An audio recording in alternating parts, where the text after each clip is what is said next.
خوش آمدید کہتے ہیں آپ کو آپ کے اپنے channel divine word for you میں۔ کالا سایہ ایپیسوڈ 8۔ نرس پریشانی کے عالم میں دوڑتی ہوئی آئی اور اس نے مجھ سے کہا، پلیز جلدی آئیں، زیبا کو خون کی ضرورت ہے۔ زیبا میں خون بتدریج کم ہوتا جا رہا تھا، مگر ڈاکٹر کے مطابق آج میں زیبا کے جسم میں موجودہ خون 20% کم ہو چکا تھا۔ اس کی کوئی وجہ سمجھ نہیں آ رہی تھی۔ کومے کے مریض سال یا مہینوں بے ہوش رہتے ہیں، مگر ان میں خون کی کمی لاحق نہیں ہوتی۔ یہ عجیب بیماری تھی جو ڈاکٹر کی سمجھ سے باہر تھی، اور وہ یہی کہتا، ہو سکتا ہے اس کی وجہ فلاں ہو یا ہو سکتا ہے فلاں ہو۔ جب آج کے دن تک وجہ معلوم ہی نہیں ہو پائی تو علاج کیا خاک کریں گے؟ نرس نے میرا خون میچ کیا اور زیبا کو میرا خون دیا جائے گا۔ وہ پیلی پڑ رہی تھی، اس کے دانت بھی قدرے باہر آنے لگے تھے، آنکھیں مزید سکڑ کر دھنس گئی تھی۔ وہ ایک عمر رسیدہ عورت لگنے لگی تھی۔ اس سے زیادہ رونق تو آغا جانی کے چہرے پر تھی۔ میں نے منہ دوسری طرف پھیر لیا۔ آغا جانی کے لب ساکت تھے۔ دل محو دعا ہو تو ہو، مگر وہ اتنی دل برداشتہ ہو گئی تھی کہ انہوں نے اب اذکار چھوڑ دیے تھے۔ ہم تینوں نے رات ایک ساتھ ICU میں گزاری۔ صبح ہوتے شجاعت کی کال آئی۔ آغا جانی نے انہیں طبیعت سے آگاہ کیا اور کچھ باتیں بھی ہوئی، مگر میں غنودگی میں تھا۔ ظہر کے وقت میری آنکھ کھلی تو آغا جان ظہر ادا کر کے میرے سرہانے کھڑی اس پر دم کر رہی تھی۔ مجھے بے اختیار امی یاد آئی۔ آج پھر میں فیکٹری نہیں جا سکتا تھا اور مجھے یقین ہو چلا تھا کہ بیٹا نوکری اب کچھ ہی دن کی ہے۔ جس حساب سے میں غیر حاضر ہوں، فیکٹری والے کہیں گے بیٹا گھر میں رہ آرام کر، خیر دیکھا جائے گا۔ میں ظہر ادا کر کے آیا تو آغا جانی نے ایک اچھی خبر دی کہ شجاعت نے خیر دین کی مدد سے ابا یومی کی لاش کا سراغ لگایا اور اسے نظر آتش کر دیا ہے۔ شجاعت صاحب اور خیر دین کو بھی اس کام میں کافی دشواری کا سامنا رہا۔ خیر دین کا ہاتھ ٹوٹ گیا ہے، مگر شکر ہے کوئی جانی نقصان نہیں ہوا، کیونکہ وہاں مرشد حیدر کے ایک شاگرد ان کی مدد کے لیے موجود رہے۔ اوہ یا اللہ تیرا شکر ہے، اب اس کی طاقت میں شاید کوئی کمی آئی ہو۔ لیکن یہ واقعہ اگر کل رات کا ہے تو ابا یومی اپنا مردہ جسم تو نہ بچا پائی، لیکن اس نے زیبا کو بہت تکلیف دی ہے۔ پتہ نہیں زیبا کو مار کر اس کو کیا مل جائے گا۔ بدلہ تو لے چکی ہے اور مارنا چاہتی ہے تو اتنی مہلت اور اذیت کیوں؟ آغا جانی نے بتایا کہ شجاعت رات تک کراچی پہنچ جائیں گے۔ آغا جانی شاہ جی کے متعلق شجاعت سے بات کر چکی ہیں اور شجاعت ڈاکٹر سے، جنہوں نے زیبا کی بابت کوئی امید افزا خبر نہیں دی۔ اس لیے شجاعت بھی زیبا کو شاہ جی کے پاس لے جانے کے لیے راضی ہو گئی۔ اللہ کا احسان ہے، راستے کھلتے جا رہے ہیں اور اس عفریت کے گلے پڑی رسی اب بس کسنے کو ہی ہے۔ شجاعت رات میں آئے، ہم اسپتال میں ہی تھے۔ وہ گھر جانے کے بجائے سیدھے اسپتال آ رہے تھے۔ ان کے چہرے پر پریشانی اور فکر نمایاں تھی۔ آغا جانی سے دعا اور پیار لے کر شجاعت نے زیبا کے بارے میں سوال کیا۔ بیٹا ہم نہیں جانتے کچھ بھی، آپ حسن میاں سے پوچھ لیں۔ شجاعت صاحب میری طرف گھومے۔ میں نے ان کو زیبا کے اسپتال کی تمام رپورٹس اور ڈاکٹر کے اندازے لگانے اور تجربات کی ہر بات بتا دی۔ میری بات مکمل ہوئی تو شجاعت صاحب نے آگے بڑھ کے مجھے گلے لگایا اور شکریہ ادا کیا کہ اس مشکل وقت میں ان کی فیملی کا میں نے اتنا ساتھ دیا۔ شجاعت صاحب، آغا جانی میری ماں کی طرح ہیں، میں نے کوئی احسان نہیں کیا، دل سے اپنی محبت سے آپ کے گھر والوں کا ساتھ دیا۔ زیبا میری بہنوں جیسی ہے، میری طرف سے کبھی کسی غلط خیال کو دل میں جگہ نہیں دیجیے گا۔ شجاعت صاحب نے مجھے گلے لگایا تو ہماری آنکھیں بھیگ رہی تھیں۔ ہم نے اگلے دن ظہر کے بعد شاہ جی کی جھگی جانے کا فیصلہ کیا۔ زیبا کی طبیعت کے پیش نظر شجاعت نے ہنگامی صورتحال سے نمٹنے کے لیے زیبا کو ایمبولینس میں لے جانے کے انتظامات کیے، اور یوں ہم ڈاکٹر کے منع کرنے کے باوجود زیبا کو ڈسچارج کروا کے عظیم پورا روانہ ہوئے۔ آج بس ٹھان لی تھی، آر یا پار۔ ویسے بھی زیبا کا شمار اپنا زندوں میں ہے نہ مردوں میں۔ شجاعت بار بار شاہ صاحب کی تفصیلات پوچھے جا رہے تھے۔ ان کے بار بار پوچھنے میں ان کی بہن کے لیے فکر مندی چھلک رہی تھی۔ زیبا سمیت ہم 4 لوگ اور 2 نرس ساتھ تھی۔ 3 سوا 3 کے قریب ہم شاہ صاحب کی جھگی پہنچے۔ شجاعت اور آغا جانی پہلی بار مل رہے تھے شاہ جی سے۔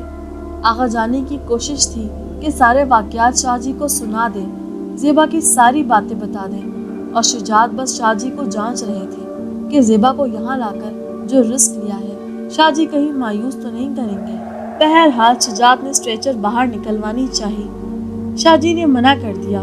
وہ خود ایمبولینس کے اندر گئے، زیبا پر پانی پڑ کر چھینٹے مارے، لیکن اس میں ردی برابر جنبش نہ ہوئی۔ وہ مسکرائے اور ایک تعویذ نکال کر زیبا کے بازو پر باندھا اور ماتھے پر شہادت کی انگلی سے کچھ لکھا اور ایمبولینس سے باہر آ گئے۔ شاہ جی نے کہا، وہ جانتی ہے تم لوگ یہاں آ گئے ہو، بچی کی طرف سے بے فکر ہو جاؤ، اب اس پر مسلط نہیں ہو پائے گی۔ وہ نرس ایمبولینس میں تھی اور ایمبولینس بند کر دی گئی تھی۔ شاہ جی نے ایمبولینس کے دروازے پر بھی انگلی سے کچھ لکھا اور ہاتھ میں چونے کا تھال لے کر گاڑی کے اطراف گھوم کے نشان لگایا، شاید حصار کھینچا تھا۔ اب سب شاہ جی کے اطراف تھے۔ بہن اور شجاعت صاحب، آپ چاہیں تو جھگی میں انتظار کریں، میں حصار قائم کر دیتا ہوں، ورنہ کارروائی دیکھنا چاہیں تو بسم اللہ۔ شاہ جی، میں اس کا انجام دیکھنا چاہتی ہوں، میرا گھر برباد کرنے والی کو، میری زیبا کو اس حال میں پہنچانے والی کو میں تڑپتا دیکھنا چاہتی ہوں۔ بہتر، یہ کہہ کر شاہ جی نے ہم سب کے گرد بھی چونے کا گھیرا ڈال دیا اور کہا، اس حصار میں وہ آپ میں سے کسی پر اثر انداز نہیں ہو سکتی، کوئی نقصان نہیں پہنچا سکتی، اس لیے اس دائرے کے باہر جانے کی کوشش نہ کی جائے۔ دل عجیب طرح سے ڈر رہا تھا، میں یہ سب دیکھنا نہیں چاہتا تھا، مجھے کوئی دلچسپی نہیں تھی ابایومی میں، لیکن میں بس چاہتا تھا زیبا ٹھیک ہو جائے، شاہ جی کامیاب ہوں۔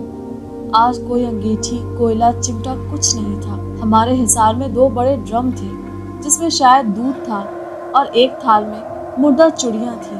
شاہ جی نے ہر چڑیا کی چونچ میں کاغذ کی گولی پھنسائی۔ ایک تھال میں گوشت کے بڑے پارچے تھے جس پر شاہ جی نے کچھ پڑھ کر ہاتھ پھیرا۔ ہم سب یہ دیکھ رہے تھے۔ شاہ جی بولے، ارے بھائی، مہمان ہے، خاطرداری تو کرنی پڑے گی نا، اکیلی نہیں ہے، باراتی ساتھ لائے گی، اس کی ضیافت کا اہتمام ہے یہ سب۔ وہ مسکرائے۔ میں نے سوچا ہنس لوں، پھر موقع ملے نہ ملے، مگر دل سے چاہتا تھا کہ کامیاب شاہ جی ہوں۔ باراتی ساتھ لائے گی مطلب؟ وہ جانتی ہے یہ مقابلہ موت اور زندگی کا ہے، ویسے بھی وہ کمزور نہیں تھی، پھر ناپاک بد ارواح کے ساتھ نے اس کو مزید طاقت دی، اور کل ولکانتم مالیا۔ کیا ہے؟ سب کو تشویش ہوئی۔ ولکانتم مالیا یعنی بد ارواحوں کے جسم بدلنے کا دن۔ یہ دن سمجھو تہوار ہے ان کا۔ اس دن دیویاں معصوم بچوں کے خون سے غسل کرتی ہیں، سینکڑوں مردوں سے زنا کے بعد انہیں غلام بنا لیتی، اور عملیات کے زور پر وہ مرد مرتے دم تک دیوی کے وفادار جانثار رہتے ہیں، پھر دیوی جب جیسے چاہے انہیں استعمال کرے۔ رعایا میں جو بچی جوان لڑکی انہیں پسند آ جائے، عملیات کے زور پر اس کی روح قید کر لی جاتی ہے، پھر اس کا بدن اس دیوی کی ملکیت ہوتا ہے، اور وہ اس کی طبعی موت تک اس کا جسم جیسے مرضی استعمال کرتی ہے۔ یہ مکار ہے۔ جس وقت اس نے آپ کی بیٹی کو دیکھا تھا، اس وقت اس نے یہ فیصلہ کر لیا تھا کہ کچھ ہی دن میں یہ زیبا پر مکمل قبضہ کر لے گی، مگر اس سے پہلے آپ کے شوہر نے اس وقت اس کا موجودہ جسم مار دیا۔ یہ بچی پر مسلط ہوتی رہی، آتی جاتی رہی، مگر کیوں کر مکمل ہمیشہ کے لیے مدی کرنے والا تہوار دور تھا، یہ قبضہ دیر پانا رکھ سکی۔ بالآخر اس مرد کامل نے اس کو دفان کر دیا، اور یہ کامیاب نہ ہوئی، یہ طاق میں رہی اور موقع ملتے ہی وار کیا۔ یہ اتنے دن پہلے بھی مار سکتی تھی اگر صرف موت ہی مقصود ہوتی، جیسے آپ کے شوہر کو قتل کر چکی تھی، اس بچی کو بھی مار دیتی، مگر موت نہیں، جسم چاہتی ہے یہ۔ شاہ جی یہ بتانے کے دوران دودھ کے پیالے بھر کر رکھتے گئے۔ اس نے زیبا کو صرف اس لیے نہیں مارا کیونکہ اسے کل کے دن کا انتظار ہے۔ کل یہ زیبا کی روح مکمل قید کر کے اس کے جسم پر قابض ہو جاتی ہمیشہ کے لیے، پھر گھر والے، خاندان، کچھ محفوظ نہ رہتا۔ جھوٹ بولتی ہے، میں تو کھیلنے آئی تھی۔ رونالڈو کی اماں فٹ بال کھیلے گی؟ عجیب ظریف طبیعت تھی شاہ جی کی، اتنی ہیجانی صورتحال میں بھی یہ چٹکلے بازی کرتے ہیں۔ یہاں خوف کی وجہ سے دل بیٹھے جا رہا ہے۔ شاہ جی پھر گویا ہوئے۔ ہندوستان والے صاحب نے جو تعویذ بنایا تھا وہ بہت اثر انگیز تھا۔ ہاں شاہ جی، جب تک وہ زیبا کے گلے میں رہا ہم تو سب کچھ بھول گئے تھے، بس جب کوئی انہونی ہونی ہو تو ایسی ہی غلطیاں سرزد ہوتی ہیں، آغا جانی نے کہا۔ شجاعت صاحب بولے، شاہ جی کوئی ایسا عمل، کوئی ایسا تعویذ کریں کہ ساری زندگی کے لیے اس مصیبت سے نجات مل جائے۔ میاں، یہ تو بچی بھی جانتی تھی کہ وہ تعویذ کتنا اہم ہے۔ یہ بات بچی کے علاوہ بھی کوئی جانتا تھا کہ یہ تعویذ موت اور زندگی کے راستے میں رکاوٹ ہے۔ تو اس شخص کا پتہ کریں کون ہے جو اس کھیل کا سب سے شاطر مہرہ رہا ہے، جسے کوئی غرض ہی نہیں کہ زیبا کیوں قید ہے، کیوں برباد ہوئی، اب موت کی دہلیز پر ہے۔ شاہ جی اور تو کوئی نہیں، پارلر میں جو سہیلیاں ساتھ تھیں بس ان کے کہنے پر۔ نہیں بہن، سہیلیاں کیا جانے تعویذ کی اہمیت۔ کیوں شجاعت صاحب؟ شجاعت صاحب کا رنگ پھیکا پڑتا محسوس ہوا۔ مجھے حیرت کا ایک جھٹکا سا لگا کہ کیا شجاعت؟ سب جانتے بوجھتے شجاعت نے تعویذ اتارنے کا مشورہ دیا تھا۔ آغا جانی بھی کھوجتی نظروں سے شجاعت کو دیکھنے لگی۔ آغا جانی، میں اعتراف کرنا چاہتا ہوں، گھر میں بدمزگی نہ ہو اس لیے میں نے آپ سے یہ بات چھپا کر رکھی تھی۔ تعویذ اتارنے کا مشورہ زرنگار کا تھا۔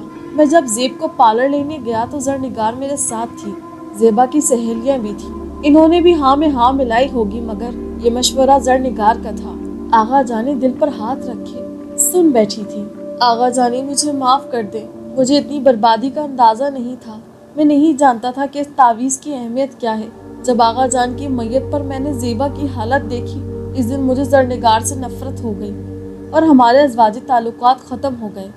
میں نے اسے اپنی زندگی، اپنے دل، اپنے گھر سے بے دخل کر دیا آغا جانی، مگر بچوں کو شاید ان کی ماں کی ضرورت ہے، اس لیے اب تک خاموش تھا۔ شجاعت کی آنکھوں میں سچ تھا اور شجاعت کی بہن سے محبت پر کسی کو شک نہیں تھا۔ آغا جانی شجاعت کے سر پر دست شفقت رکھ چکی تھی۔ مائیں سب کچھ معاف کر دیتی ہیں۔ اوہ، تو زرنگار کی لاپرواہی تھی، بے حسی کا یہ راز ہے۔ میں ہمیشہ سوچتا تھا کیسی عجیب عورت ہے، اتنے خراب حالات میں بھی راگ رنگ کی محفل میں چلی جاتی ہے۔ کچھ لوگ کسی رشتے میں بن کے بھی نہ محبت محسوس کر پاتے ہیں، نہ مخلص ہو پاتے ہیں۔ وہ خود پرستی میں کسی بھی حاصل کرنے والے انسان کو اپنی جیت کی کڑی سمجھتے ہیں۔ شجاعت میں دلچسپی اصل میں محبت نہیں، اپنے حسن کے زوم میں مبتلا ایک لڑکی کا ہدف تھا جسے اس نے حاصل کیا تھا، اور 3 بیٹے جو مکمل باپ دادی کی ذمہ داری تھی۔ اچھا بھائی، اب ایسا ہے کہ میں نے سب کو حصار میں کر لیا ہے، اس بات کو یقینی بنائے رکھنا کہ حصار سے باہر نہ جاؤں، کیونکہ میں کسی دوسرے عمل کے دوران آپ میں سے کسی کی حفاظت کا عمل نہیں کر سکوں گا۔ نتیجے کے ذمہ دار آپ خود ہوں گے۔ جو حصار سے گیا وہ گیا۔ خدا کے کلام پاک کا ورد کریں، انشاءاللہ آج اس کا فیصلہ ہو ہی جائے گا۔ یہ کہہ کر سب قریب ہو کر بیٹھ گئے اور شاہ جی نے عمل شروع کیا۔ 1000 دانوں کی تسبیح اور بند آنکھوں کی جنبش ابایومی کو دعوت دے رہے تھے۔ یوں لگ رہا تھا ہم سن ہو گئے ہیں۔ دل کی دھمک سینے میں محسوس کرتے کرتے ہم سب ورد کر رہے تھے۔ آہستہ آہستہ لگا جیسے موسم بدلنے لگا اور ابر چھا رہا تھا۔ یہ سب چیزیں سبھی نے محسوس کی۔